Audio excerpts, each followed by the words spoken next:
ఇప్పటి వరకు కూడా ఏదైతే డిక్లరేషన్ సంబంధించిన దానిపైన ఎవరైతే వస్తారో వారి దగ్గరికి మాత్రం రిజిస్టర్ తీసుకొని వెళ్లేవాళ్ళు. కొద్దిసేపటి క్రితమే హైందవేతరులు ఎందుకు డిక్లరేషన్ సమర్పించాలో తెలిపే విధంగా బోర్డులు కూడా ఏర్పాటు చేశారు. టీటీడీ ఖచ్చితంగా దీనికి సంబంధించినటువంటి చర్యలు చేపట్టింది. సో ప్రస్తుతం అటు హిందూ సంఘాల నుంచి కావచ్చు, కూటమి సంబంధించిన నాయకుల నుంచి కూడా డిక్లరేషన్ పైన సంతకం చేయాలని చెప్పి డిమాండ్ చేశారు.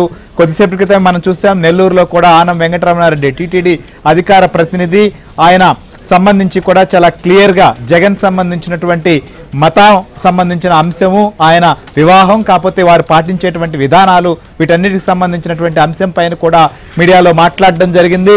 ఇలా చాలా మంది నేతలు కూడా స్పందించారు. సో ఇలాంటి పరిస్థితుల నేపథ్యంలో ఖచ్చితంగా ఆయన దీన్ని పాటించాలని చెప్పి రాష్ట్ర వ్యాప్తంగా కూడా ఉన్నటువంటి వారే కాదు, బయట ప్రాంతాల నుంచి వచ్చినటువంటి వారు కూడా డిమాండ్ చేస్తున్నటువంటి పరిస్థితి చూసాం. దీంతో పాటుగా ముఖ్యమంత్రి చంద్రబాబు నాయుడు ప్రస్తుతం తిరుపతిలో నెలకొన్నటువంటి పరిణామాలు పరిస్థితుల నేపథ్యంలో స్పష్టంగా ఒక ట్వీట్ కూడా ఇచ్చడం జరిగింది. కలియుగ వైకుంఠమైన తిరుమల వారి శ్రీవారి ఆలయం, కోట్ల మంది హిందువుల అతిపెద్ద పుణ్యక్షేత్రం. ఈ దివ్యక్షేత్రం మన రాష్ట్రంలో ఉండడం మనందరి అదృష్టం. ఏడుకొండల వాడి పవిత్రతను కాపాడేందుకు, భక్తుల మనోభావాలను పరిరక్షించేందుకు మా ప్రభుత్వం ఎప్పుడూ అత్యంత ప్రాధాన్యం ఇస్తుంది. తిరుమల దర్శనానికి వెళ్లే ప్రతి భక్తుడు అత్యంత నియమ నిష్ఠలతో శ్రద్ధాశక్తులతో స్వామివారిని కొలుస్తారు. భక్తులు అత్యంత పవిత్రంగా భావించే ఈ క్షేత్ర పవిత్రతను కాపాడవలసిన బాధ్యత ప్రతి ఒక్కరిపైన ఉంది.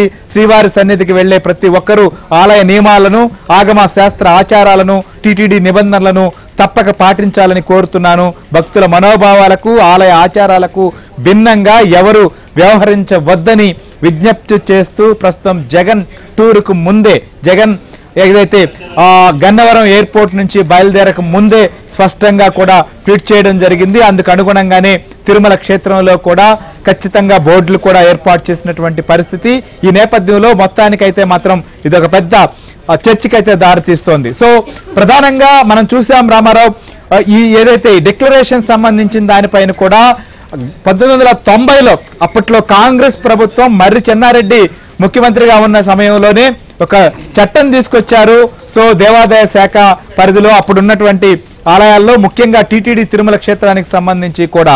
సో ఈ విషయంలో ఎందుకింత అంటే ప్రస్తుతం ఆ విశ్వాసాలను, ఆ పవిత్రతను కాపాడేందుకు కట్టుబడి ఉన్నామని చెప్పినప్పుడు వాటిని పాటించవచ్చు కదా, ఎందుకు ఈ రకమైనటువంటి విధానాన్ని అవలంబిస్తున్నారు?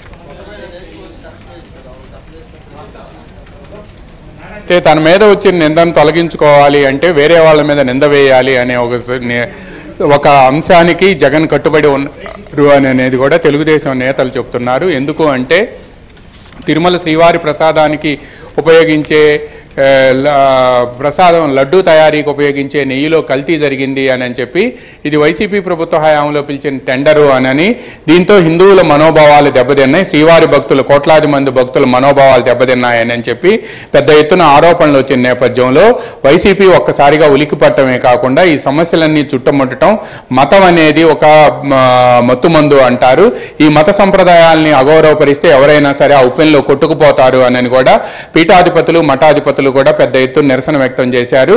పైగా దీనికి సంబంధించి తొలుత బుకాయించాలని చూసినప్పటికీ కూడా ఆ తరువాత ఎన్డీడీబీ రిపోర్టు కూడా వీటిలన్నింటినీ కూడా బహిర్గతం చేయటం, పైగా నెయ్యిలో కల్తీ జరిగింది అనే నివేదిక నేషనల్ డైరీ డెవలప్మెంట్ బోర్డు అనేది కూడా ఒక క్రెడిబిలిటీ ఉన్న ఆర్గనైజేషన్ ఇండియాలో, అటువంటి ఆర్గనైజేషన్ రిపోర్ట్ ఇచ్చింది అని అంటే ఆ రిపోర్టుని కూడా బహిర్గతం చేయడంతో ఒక్కసారిగా వైసీపీ ఉలిక్కిపడింది. ఈ నేపథ్యంలోనే అసలు తిరుమలకి అక్కడికి వెళ్ళి శనివారం పూజలు చేయాలి అని చెప్పి కూడా రాష్ట్ర వ్యాప్తంగా ఈ నింద నుంచి బయటపడేందుకు వైసీపీ ప్రయత్నించింది.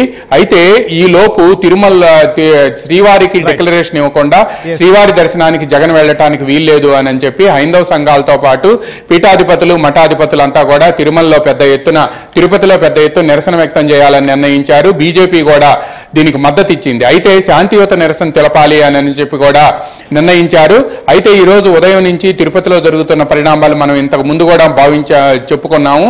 తిరుపతిలో జరుగుతున్న పరిణామాలు చాలా వేగంగా మారుతున్నాయి అని చెప్పి ఎటువైపు నుంచి అయినా కూడా వచ్చి మనం ఖచ్చితంగా డిస్కస్ చేద్దాం. ఎందుకంటే తిరుమలలో ప్రస్తుతం అటు రేణుగుంటలో ఉన్నటువంటి ఎయిర్పోర్ట్ దగ్గర నుంచి అలిపిరి వరకు కూడా చాలా చోట్ల చాలా మంది సో ఈ అంశంలో ఒకవైపు జగన్ సంబంధించినటువంటి వాళ్ళు వైసీపీ సంబంధించిన శ్రేణులు కూడా 4 చోట్ల స్వాగతం పలకాలని చెప్పి ఏర్పాట్లు చేశారు. ఇంకోవైపు తమ యొక్క శాంతియుత నిరసన కూడా తెలియజేయాలని ఇంకొక వైపు జరుగుతున్న పరిణామాల నేపథ్యంలో ఈ యొక్క నిర్ణయం జగన్ తిరుమల పర్యటన రద్దయింది. తిరుపతిలో పరిస్థితిని